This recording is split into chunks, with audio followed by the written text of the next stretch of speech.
Hello, and welcome to the Mystic Mondays YouTube channel. I'm Grace, and today we are doing a deck unboxing of the Black Moon Lilith Cosmic Alchemy deck, written by Adama Sesay with artwork by Carlos Fama. And I did do a podcast episode with Adama where we do talk about Black Moon Lilith, her process in creating her book and deck, as well as other topics to get into your power with Black Moon Lilith. And if you are interested in learning how to create your own deck, whether that's a tarot or oracle deck, as a multi-deck creator myself, I do have a course membership where I teach you how to create your deck from start to finish, including how to get started. Find out more about the Create Your Deck Club at cydcmysticmondays.com, which will also be linked in the description box. Welcome to another deck unboxing on the Mystic Mondays channel. We'll be looking at the deck box, guidebook, card art, as well as conducting a deck interview. And at the end of the video, we'll be doing a card pull for the collective to see what messages this deck wants to give you at this time. I am a deep believer that decks have different personalities, so we'll be using a deck interview spread from my Mystic Mondays Tarot journal. If you want to use this deck interview spread for yourself, the link is in the description box to view the blog article on mysticmondays.com. Let me know what you think about this deck by leaving a comment below. Like this video if you'd like to have this deck in your collection, and subscribe to this channel if you want to see more Mystic unboxings on your feed and in the inevitable future. Now let's get started.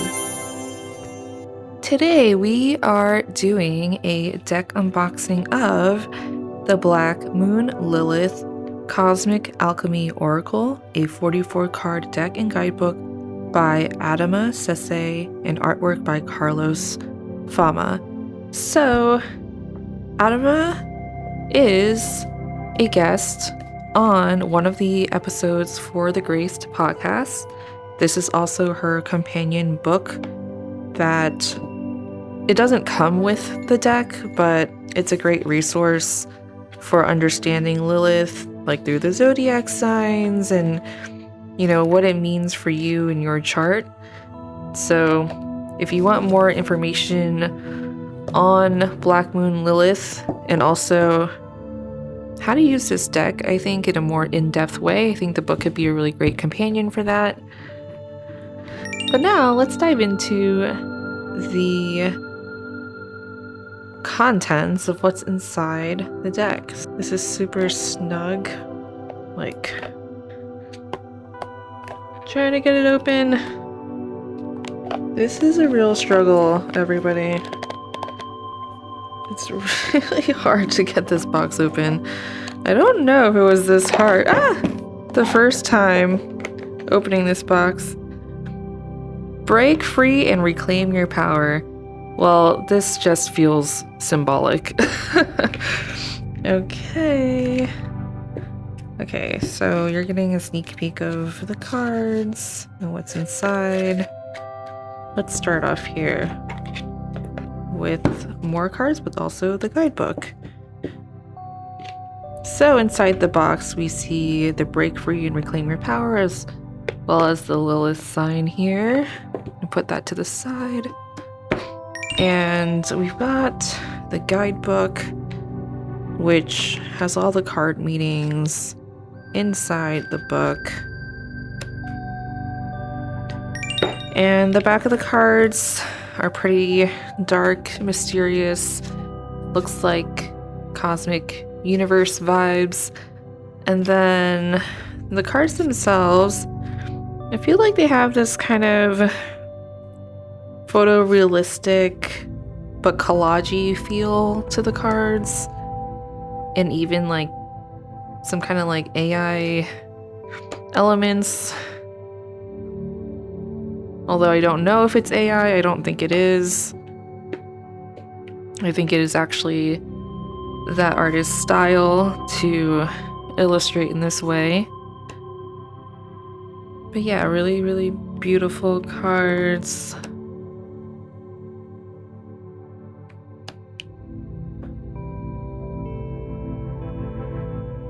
Got nodes of the moon here.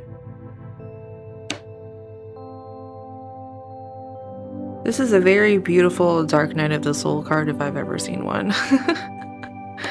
If only every moment of a Dark Night of the Soul looked like that. But maybe it does look like that. And clearly it does on that card. So yeah, we've got the planets depicted here.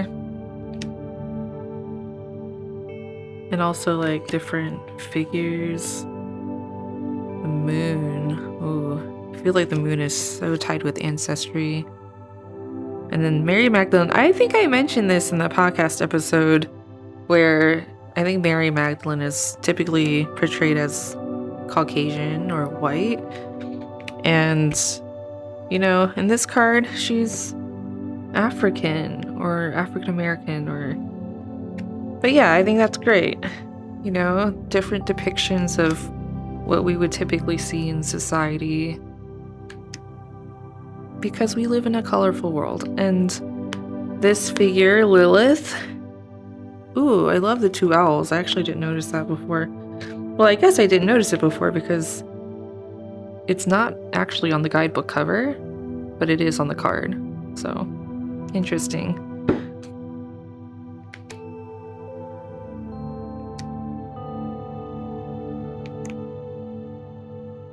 Yeah, there's a lot of details in the cards. Honor your boundaries. Black Moon, Lilith, and Pisces.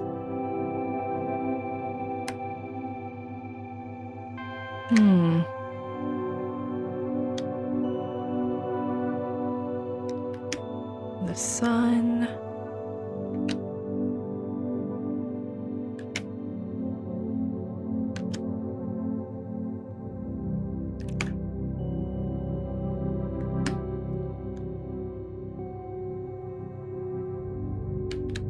I feel like that one looked very the Neptune card looked very alien-esque, and it kind of like struck me because I was taking note of how many figures of color are displayed here in this deck.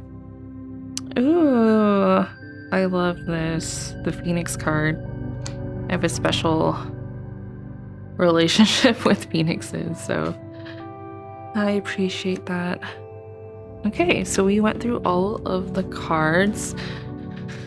So now I am gonna shuffle and I'm gonna do a deck interview.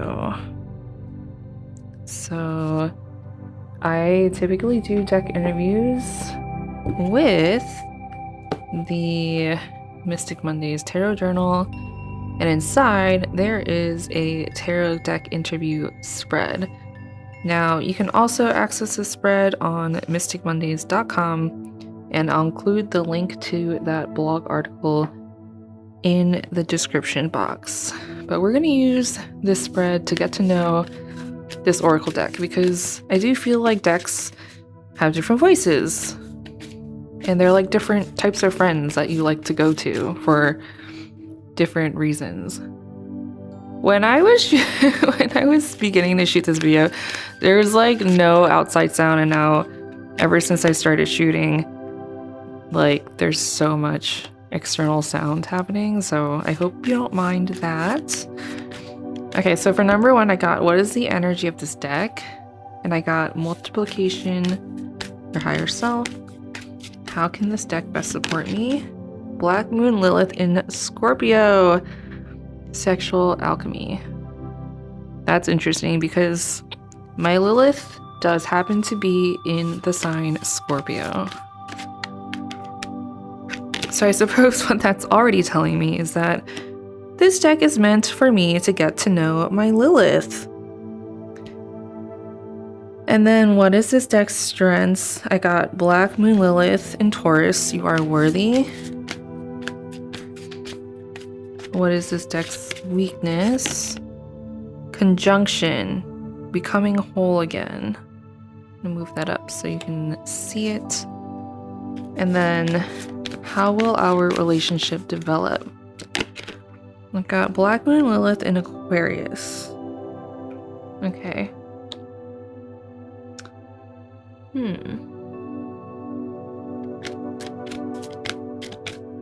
So that one is, in what realm will we best communicate?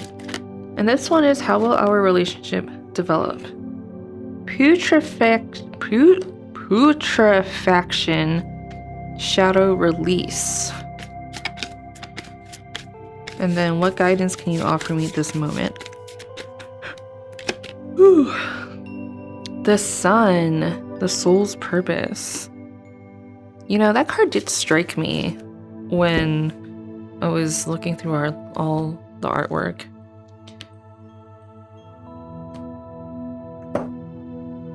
Okay, so let's get into it. Let's look at what multiplication means. And so what's handy is there are numbers on these cards, because I was like, oh, is this alphabetical? It is not. So the numbers are helpful. The spiritual realm cannot exist without the physical. They interplay and weave in and around each other. Through consistency and practicality, we can manifest our dreams, wishes, and intentions from our imagination. The Multiplication Oracle card wants you to know the value of discipline, routine, and putting your new consciousness into practice each day. Sometimes we can lose sight of the real world when we hope and dream without doing. Multiplication is asking you to get down to business and truly embody the new you every single day. The longer and more often you live in your truth, the more it becomes a natural part of you. The mathematical definition of multiplication is the repeated addition of a specific number. Habits, practice, and repetition are important.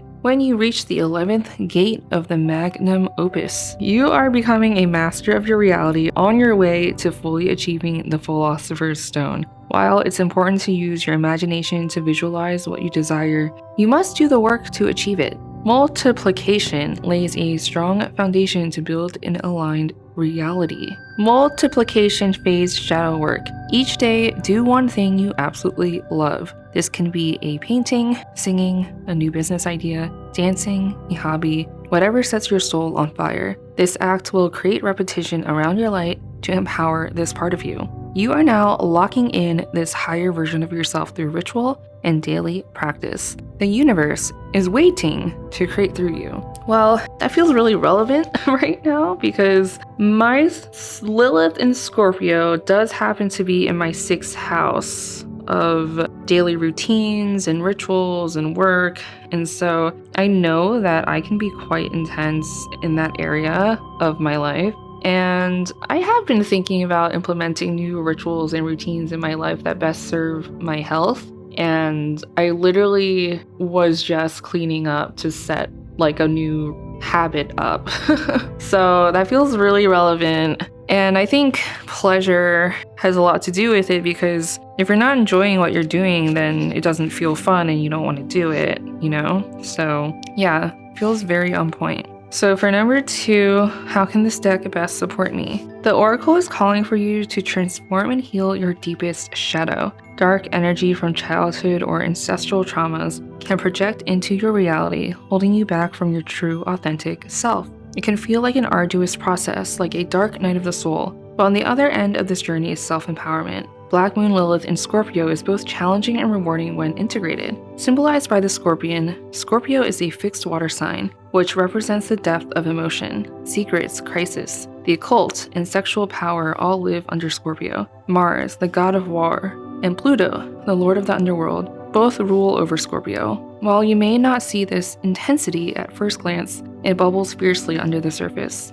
When Black Moon Lilith is in Scorpio, you can experience sexual trauma, power struggles, or crisis, which can create suffering in the present. As a result, you may repress difficult events, leading to conflicts and challenges. This also can affect your personal power, as you tend to give it away to others when you are not careful. We can see this manifest in the life of Johnny Depp, a natal Black Moon Lilith in Scorpio, who grew up with an abusive mother. You can alchemize this dark energy into light through shadow work, practicing boundaries, and releasing the past. This is also interesting that this is coming up, because part of like the new rituals that I'm setting up is a program that I'm creating for myself for my own healing that I eventually want to share with other people. But it had a lot to do with uncovering this past life trauma of basically being murdered by my mother, which I shared in my episode, coming back to my podcast, because I took an extended podcast break.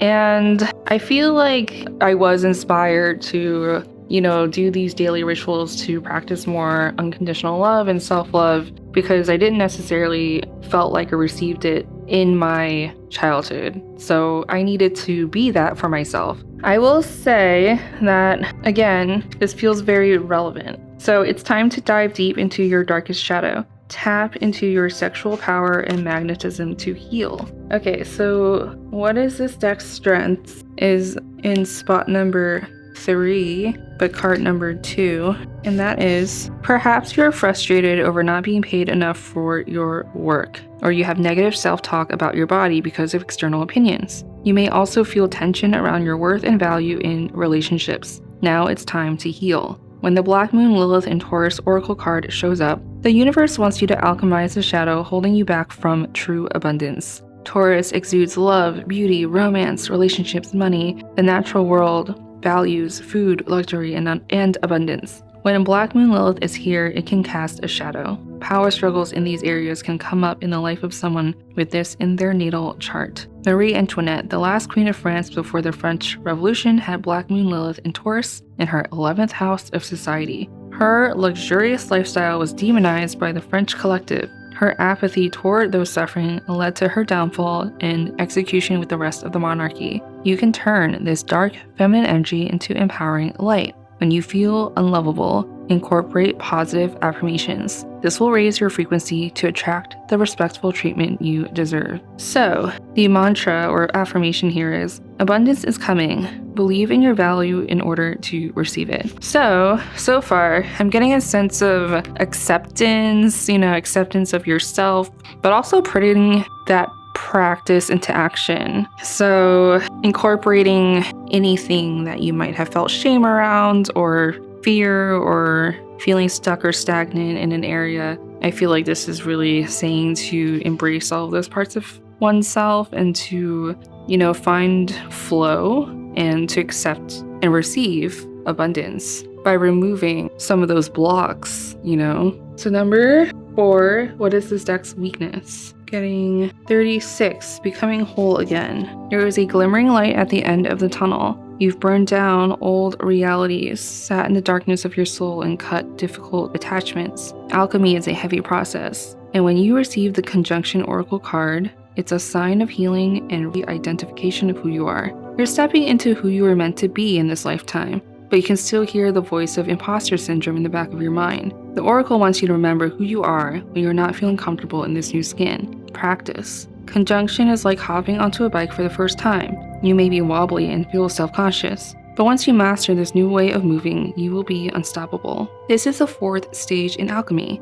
incorporating the element earth, an esoteric symbol for reality, the senses, structure, and stability associated with Venus, the planet of harmony. This is where the physical, emotional, and energetic worlds collide, and when your new identity is transmuted into this reality. The alchemist picks up the pieces, takes the ideal material from the previous transformative stages, and puts them back together as an enlightened whole. This is where you start to physically embody your true self, but there is still hesitation. Muster the strength to work through the discomfort of this new reality, or else you will find yourself back at step 1. It's time to embody your true self. You are empowering and accepting yourself. That's interesting because this is in the spot of what is this deck's weakness. So perhaps, because it mentioned Venus here, and for me, I know Venus is conjunct my North Node and also Mars, and since this is all about like reintegrating parts of self and,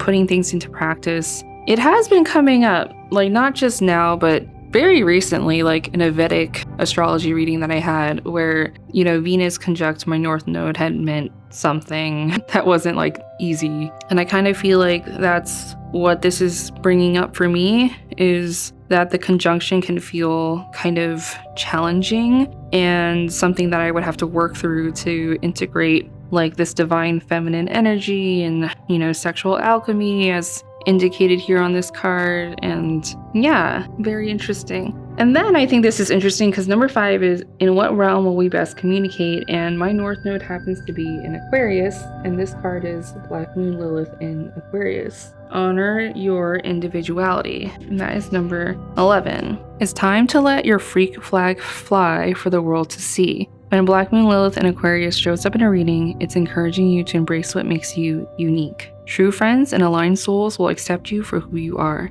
Black Moon Lilith in Aquarius represents revolution and rebellion against the status quo. Aquarius is a fixed air sign, symbolized by the water bearer, who pours ascendant knowledge out to the collective. Structured Saturn and eccentric Uranus are the planetary rulers of Aquarius. When the Black Moon Lilith is in this innovative sign, you can expect radical points of view, transcending societal expectations. Rosa Parks, a notable Black Moon Lilith in Aquarius, was arrested after she refused to give up her bus seat to a white man in 1955, sparking the Montgomery bus boycott and fueling the civil rights movement. Black Moon Lilith in Aquarius also can experience feelings of being the black sheep in their early life. In your ancestry or childhood, this natural desire for liberation from the collective could have been shunned. You march the beat of your own drummer, even when it may be disliked or feared by others. It's about accepting yourself, quirks and all. Once you do this, those who appreciate you will find your message incredibly healing and uplifting.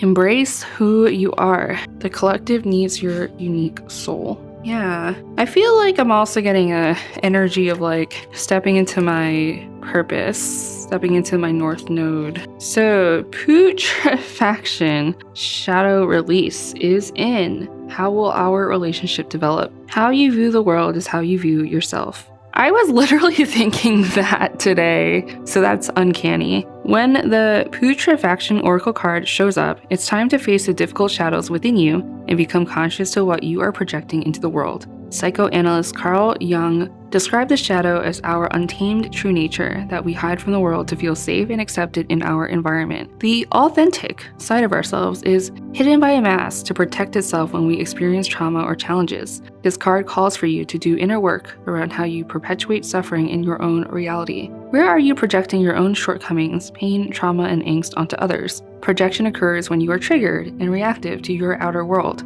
This is because of pain from past traumas or difficulties that are buried beneath the surface. Think of when an objectively beautiful person walks into a room and immediately receives jealousy and judgment from those in the room who feel insecure in themselves. An alchemist will use moments like this as an opportunity to cleanse their shadow through releasing others' opinions. Putrefaction is the fifth phase of alchemy, and one of the most emotionally challenging because it requires an honest look within. Scientifically, putrefaction is the decomposition of organic matter. Use your life as a spiritual practice and start to release unconscious patterns. Doing so will create space for new, healthy patterns. Purge and integrate the dark energy within you. Shift negative projections into self-empowerment. This is all, I think I mentioned this song in another unboxing, but this song, I See Darkness in You by Red Mecca, is really coming up, and it's from the Killing Eve soundtrack. But yes, there's definitely an energy of purifying and integrating shadow within this deck.